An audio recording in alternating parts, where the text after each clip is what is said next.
Toupargel, depuis 70 ans à votre service pour vous livrer le meilleur du surgelé.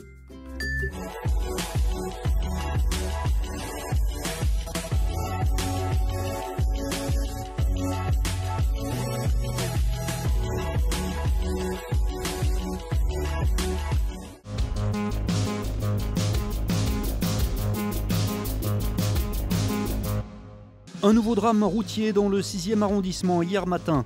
Les marcheurs pour le climat et les gilets jaunes ont défilé samedi à Lyon. Enfin, retour en images sur la fête des Lumières 2018 qui vient de s'achever. La C1, a priori, elle venait du quai, elle remontait la rue du Ken. Et l'Audi venait de l'avenue Foch, puisqu'elle a grillé les feux rouges là-bas.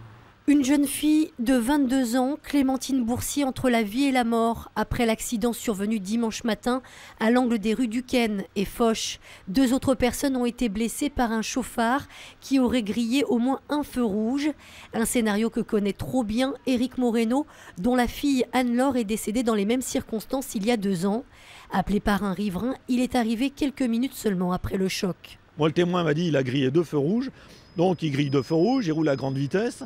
Une fois qu'il a percuté, l'Audi, sur sa trajectoire, elle s'arrête à peu près 100 mètres plus loin. Le passager descend, vient voir les dégâts de leur choc. Et il y a une deuxième voiture qui était certainement avec eux, qui récupère les 2 occupants de l'Audi et il s'enfuit. Quelques heures plus tard, le conducteur sera finalement interpellé à son domicile. Ce nouveau drame renforce la conviction d'Éric Moreno et de son association de voir durcir la législation en matière de délits routiers. Il souhaite également que des aménagements soient réalisés dans les plus brefs délais sur les artères les plus à risque. Ce ne sont pas les radars qui vont effrayer les délinquants, mais il faut que mécaniquement il y ait des aménagements de carrefours dangereux qui cassent la vitesse. Ça, c'est absolument important. Une enquête a été ouverte pour rechercher notamment d'éventuels complices du chauffard. On est plus chaud, plus chaud, plus chaud que le climat, on est plus chaud, plus chaud, plus chaud que le climat. Fin du monde, fin du mois, même combat. Samedi, la marche pour le climat a réuni environ 7000 personnes à Lyon, parmi lesquelles des gilets jaunes. Notre revendication, là, c'était de vraiment montrer que urgence sociale et urgence climatique, c'était le même combat. Donc là, le défi est rempli parce qu'il y a plein de gens qui sont venus et justement, ces gilets jaunes, ils sont venus parce qu'ils ont vu que les 2 dernières mobilisations, on avait réussi à faire quelque chose de festif, de non violent et donc ils sont venus avec nous pour marcher. Les deux sont absolument indissociables. On ne peut pas sauver la planète en faisant qu'il y ait des gens qui crèvent de faim et qui, pour survivre, soient obligés d'utiliser les moyens les plus polluants possibles. Moi, je veux bien sortir des sous de ma poche et même les petits, ils veulent bien. Et c'est pas qu'ils veulent pas. Si on veut du social, il faut des taxes, mais pas des taxes qui servent pour les gros. Et en plus, on leur fait des cadeaux aux gros. Non, ça marche pas, ça. Nous, tout ce qu'on demande, c'est de rendre l'ISF, d'annuler la dette, d'annuler le CICE. On aura des centaines de milliards d'euros pour justement faire la transition écologique. Après la marche pour le climat, le matin, les gilets jaunes ont poursuivi avec leur propre manifestation l'après-midi. Mais des incidents avec les forces de l'ordre ont éclaté à Bellecour et à la Guillotière. C'est la violence, elle est de leur côté, elle n'est pas du nôtre. Hein. On ne peut pas faire 3 mètres sans être gazé, sans être... voilà, moi j'ai ramassé ça tout à l'heure, voilà ce que les gens prennent dans la figure. Au total, dans le Rhône, 37 interpellations ont eu lieu samedi. On a dénombré 2 blessés côté manifestants et 8 du côté des forces de l'ordre. Le budget 2019 de la métropole débattu ce lundi en conseil communautaire. Parmi les orientations d'ores et déjà retenues, le gel de plusieurs tarifications comme celle des musées ou encore des cantines scolaires. Une mesure qui va dans le sens des préoccupations des Gilets jaunes, même si elle n'est pas directement liée au mouvement. C'est sans lien avec les Gilets jaunes, si vous voulez. La préparation budgétaire, on l'a fait depuis des semaines, des mois, même au niveau des services des finances.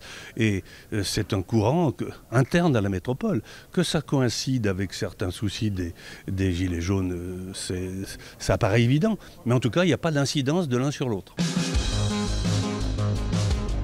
Il reste 15 secondes dans ce match totalement focalisé pour la gagne. Kalnietis, le shoot du patron! Patron, oui, sans nul doute. Le meneur lituanien a donné hier la victoire à l'Asvel sur le parquet du Portel. Score final 69-72. Le club villeurbanais engrange ainsi son 10e succès en championnat et conforte sa place de leader. Il compte désormais 2 victoires d'avance sur ses poursuivants. La fête des Lumières s'est achevée hier soir à Lyon, une édition sous haute surveillance, mais qui finalement n'a pas été perturbée par les gilets jaunes. Samedi soir, les nombreux touristes ne regrettaient pas le déplacement. Oui, toutes les lumières, les couleurs, l'ambiance, c'est magnifique. C'est la première fois qu'on vient, on vient de très loin, on vient d'Alsace. Donc par contre, beaucoup de monde, donc on déambule et c'est une belle fête, il fait bon, on se croirait au mois de... mars. Cathédrale Saint-Jean, très bien. Place des terreaux, dommage. Pas de spectacle, dommage. Alors ce soir, on a beaucoup apprécié tout ce qui a été projeté sur la cathédrale Saint-Jean. C'est très très joli, avec plein de poésie. Donc on a beaucoup aimé, on n'a pas vu encore grand-chose. On est en train de se balader, on découvre, on vient de Suisse. La ville de Lyon devrait présenter demain un bilan chiffré de cette édition. Retour sur les plus belles images.